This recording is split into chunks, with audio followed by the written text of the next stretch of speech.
ورحمة الله وبركاته. الحمد لله رب العالمين، والصلاة والسلام على نبي الله الكريم وعلى آله وصحبه أجمعين. أما بعد، فأعوذ بالله من الشيطان الرجيم. بسم الله الرحمن الرحيم. قال هذا رحمة من ربي فإذا جاء وعد ربي جعله دكا وكان وعد ربي حقا. صدق الله العظيم.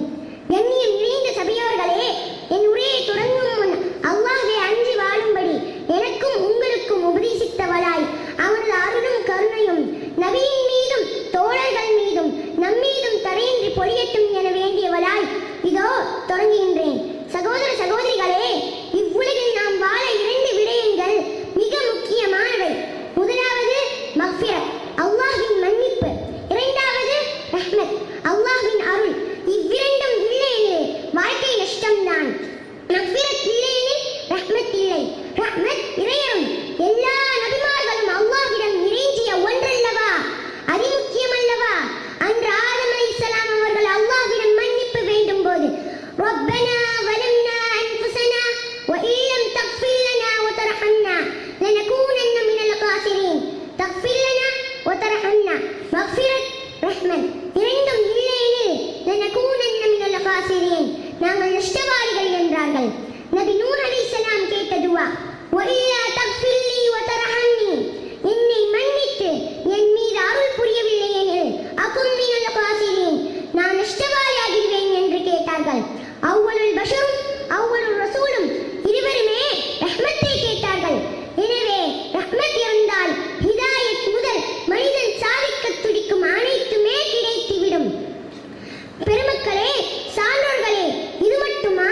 இதே கஹஃப் சூராவில் இல்மை பற்றி கூறும்போது ஒருவனுக்கு வேண்டுமெனில் அவனுக்கு ரஹ்மத் வேண்டும் என்றானே, இங்கேயும் ரஹ்மத்தா? சுப்ஹானல்லாஹ். ஆதைனாஹு ரஹ்மத்தன் மின் இந்தினா, ஹிதர் நபிக்கு நம் புறத்திலிருந்து இல்மை வழங்கினோம்.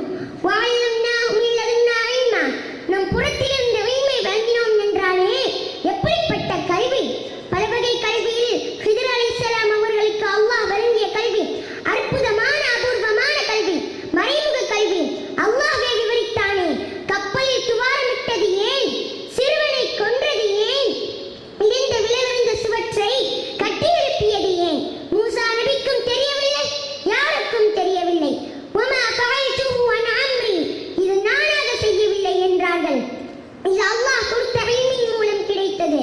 மூன்றில் ஒவ்வொன்றுக்கும் பின்னால் என்ன நடக்கும் என்பது மறைமுக இல்ம். இதோ அதே கஹஃப் சூராவில் ரஹ்மத்தை பறைசாற்றும் இன்னொரு நிகழ்வு. துல்கர்னைன் அவர் கட்டிய பிரம்மாண்டமான சுவர், யாராலும் கட்டவும் முடியாத, அதனை உடைக்கவும் முடியாத அசாத்தியமான அற்புத சுவர். இப்படி ஒரு சுவரை கட்டியவர் கடைசியில் சொன்னது என்ன தெரியுமா? ஹாதா ரஹ்மத்தும் மின் ரப்பி, இது என் இறைவனின் ரஹ்மத், இதில் என் திறன் ஒன்றும் இல்லை என்றார் துல்கர்னைன். இவ்விரு நிகழ்வுகளும் உணர்த்துவது கிடைக்காத ஒரு மறைமுக இல்ம்.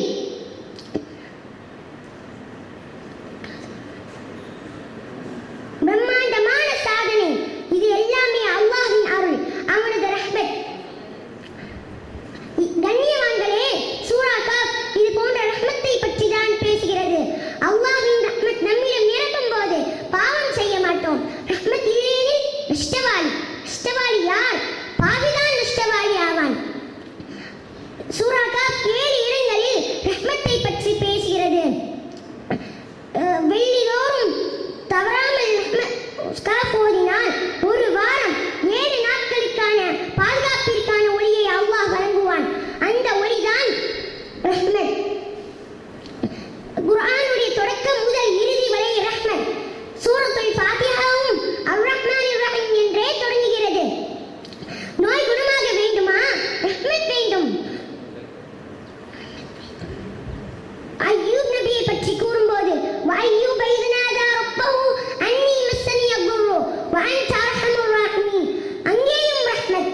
فاستجبنا له فكشفنا ما به من ضر وآتيناه رحمة من عندنا, இங்கும் ரஹ்மத். இப்படியே குர்ஆன் முழுவதும் தேடி பார்த்தால் ரஹ்மத் ரஹ்மத் ரஹ்மத். ரஹ்மத்தை கொண்டுதான் நோய் நிவாரணம், ரஹ்மத்தை கொண்டுதான் ஜக்கரியா நபிக்கு குழந்தை பாக்கியம், ரஹ்மத்தை கொண்டுதான் நிம்மதி. இது போன்ற ரஹ்மத்தை பற்றி வாரந்தோறும்